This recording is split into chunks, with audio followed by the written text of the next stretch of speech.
मैं आपका मित्र motivational speaker सांस्कृतिक कोच शैलेश बागड़ी। आज के वीडियो में हम बात करने वाले हैं विष्णु जी के नरसिंह अवतार के बारे में, जिनका मुख एवं पंजा सिंह के जैसा है और शेष शरीर नर जैसा है, इसीलिए इन्हें हम नरसिंह अवतार के नाम से जानते हैं। हम यह भी जानते हैं विष्णु जी ने यह अवतार असुर हिरण्यकश्यप का वध करने के लिए लिया था। आज के वीडियो में हम जानने वाले हैं आखिर क्यों ब्रह्मा जी ने हिरण्यकश्यप को अमृतत्व का वरदान देने की जगह अमृत जैसा वरदान दिया। इससे हम अपने जीवन में क्या सीख सकते हैं, जाने अनजाने हम अपनी बहुत सी प्रॉब्लम के क्रिएटर होते हैं, तो कुछ ऐसी प्रॉब्लम हम आने से पहले ही रोक सकते हैं। और इसके साथ ही साथ हम दैवीय और आसुरी शक्तियों के बारे में भी जानने वाले हैं। आगे बढ़ने से पहले आपसे एक रिक्वेस्ट है, वीडियो पसंद आने पर लाइक करने के साथ साथ सभी के साथ शेयर अवश्य करें, क्योंकि हमारे अद्भुत इतिहास से हमारे भविष्य के निर्माण में मुझे आपका भी सहयोग चाहिए। कश्यप ऋषि के पुत्र हिरण्यकश्यप ने ब्रह्मा जी की घोर तपस्या करके उनसे अमृतत्व का वरदान मांगा, जिसे ब्रह्मा जी ने अस्वीकार कर दिया और कुछ मांगने को कहा। अभी हिरण्यकश्यप काफी दिमाग लगा करके ब्रह्मा जी से अमृतत्व जैसा वरदान मांग रहा है जो उसकी परिकल्पना है। उसने मांगा, न नर से मरूं न पशु से, न दिन में मरूं न रात में, न घर में मरूं न बाहर, न अस्त्र से मरूं न शस्त्र से। इस तरह का वरदान पा करके वो खुद को अमर समझने लगा। हमारे लिए समझने की बात यह है कि ब्रह्मा जी ने उसे अमृतत्व का वरदान दे दिया, कुछ तोड़ अपने हाथ में रख ही लिए। हम भी जब किसी को पावर देते हैं, धन देते हैं, ज्ञान देते हैं, अपनी सीक्रेट शेयर करते हैं, उसे आइडियाज देते हैं, तो यह याद रखना चाहिए कि कितना देना है यह पहले सुनिश्चित कर ले, क्योंकि जब पावर एक्सेस मिल जाता है तो कभी कभी मनुष्य की बुद्धि भ्रष्ट हो जाती है, वो उसका दुरुपयोग आरंभ करता है, हमारे विरोध में जाकर के इसका उपयोग भी कर सकता है।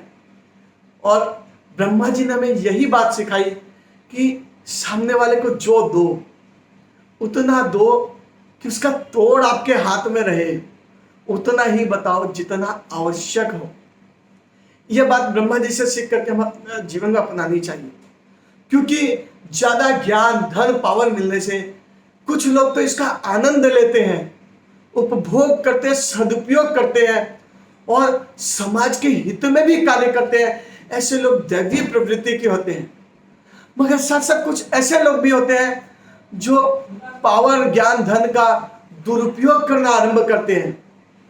ये आसुरी प्रवृत्ति वाले लोग लोगों की संपत्ति छीनना, जबरदस्ती लोगों की चीजों पर अधिकार करना आरंभ कर देते हैं, स्वयं को भगवान मानने लगते हैं और ये चाहते हैं कि लोग भी इसी की पूजा करें या इनके कहने से पूजा करें।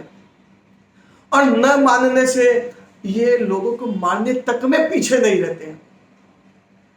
असुर हिरण्यकश्यप के साथ भी ऐसा ही हुआ। वरदान मिलने के बाद वह स्वयं को अमर समझने लगा और उसने तीनों लोकों में आतंक मचा दिया।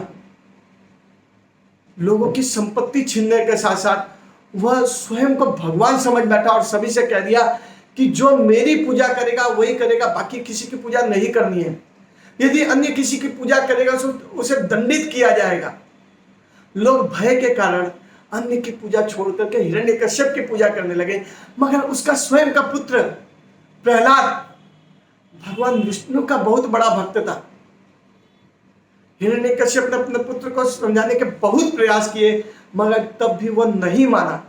तो हिरण्यकश्यप ने अहंकार के मद में चूर होकर के अपने ही पुत्र को मरवाने के अनेक प्रयास किए। इन प्रयासों में उसने अपनी बहन होलिका तक को खो दिया, मगर इसके बाद भी हिरण्यकश्यप का आतंक और अहम कम नहीं। उसने फिर से अपने पुत्र प्रहलाद को मारने का प्रयास किया। वैशाख शुक्ल चतुर्दशी के दिन हिरण्यकश्यप ने अपने पुत्र को अनेक तरह से प्रताड़ित किया कि मेरी ही पूजा करो, कौन है यह विष्णु, और यदि है तो कहां है। प्रहलाद कहते हैं विष्णु तो सर्वत्र है। बोले यदि सर्वत्र है तो यहां भी है, वहां भी है। बोले हाँ, सब जगह। बोले क्या इस खंबे में भी है? बोले हाँ, इस खंबे में भी है। तो फिर आज बुला अपने विष्णु को, और नहीं तो मैं तुम्हारा वध कर दूंगा। आज तो इस खंबे से आकर के उसे तुझे बचाना पड़ेगा। और जैसे ही हिरण्यकश्यप अपने पुत्र को मारने जा रहा था, खंबे में से नरसिंह भगवान प्रकट हुए। देखकर सभी आश्चर्यचकित हो गए, मगर हिरण्यकश्यप तो अभी भी स्वयं को अमर समझ रहा था। वो सोच रहा था भाई अवतार आ तो गया, मगर मेरा बिगाड़ क्या लेगा। अब ब्रह्मा जी का वो वरदान, न नर से मरू न पशु से तो नरसिंह, न दिन में मरू न रात में संध्या काल, न घर में मरू न बाहर तो देहली पर, न आकाश में मरू न धरती पर तो गोद में, न अस्त्र से मरू न शस्त्र से। नरसिंह भगवान ने हिरण्यकश्यप का सीना अपने नाखूनों से चीर दिया। बोलो नरसिंह भगवान की जय। आसुरी शक्तियां चाहे कितनी भी बड़ी पावरफुल हो, उनके पास कितने भी बड़े वरदान हो, मगर यह नहीं भूलना चाहिए कि फिर भी प्रकृति बनाने वाले ने, भगवान ने कुछ तोड़ अपने हाथ में रख ही लिए। कई बार हमारे मन में भी आसुरी प्रवृत्ति का वास हो जाता है। हम पावर में, धन से, ज्ञान से दूसरों के ऊपर अधिकार करना चाहते हैं। ऐसा भी होता है कि मेरे सोचने के हिसाब से अगला सोचे, इसलिए भी कई बार हम गलत सही तरीके अपनाने लगते हैं। हमें याद रखना चाहिए कि दैवीय शक्ति के बाहुल्य से हम अपने अंतःकरण की आसुरी शक्तियों पर नियंत्रण कर सकते हैं। और समाज में व्यक्ति के रूप में जो भी आसुरी प्रवृत्ति वाले लोग हैं, उनका वध तो समाज से ही कुछ लोग निकल कर करेंगे, और नहीं तो फिर नरसिंह भगवान के रूप में अनेकों देवता प्रकट होने ही वाले हैं। आज के वीडियो से आपको बहुत कुछ सीखने मिला होगा। आशा ही नहीं, विश्वास है कि आप इसे लोगों के साथ शेयर करेंगे। मेरी रिक्वेस्ट ये है कि आज आपने जो सीखा उसे कमेंट बॉक्स में अवश्य लिखें, क्योंकि जब हम लिखते हैं तो चीजों को दोहराते हैं और हम अपने जीवन में अपनाने लगते हैं। जल्दी मिलते हैं अगले वीडियो में, तब तक के लिए शैलेश बागड़ी का नमस्कार।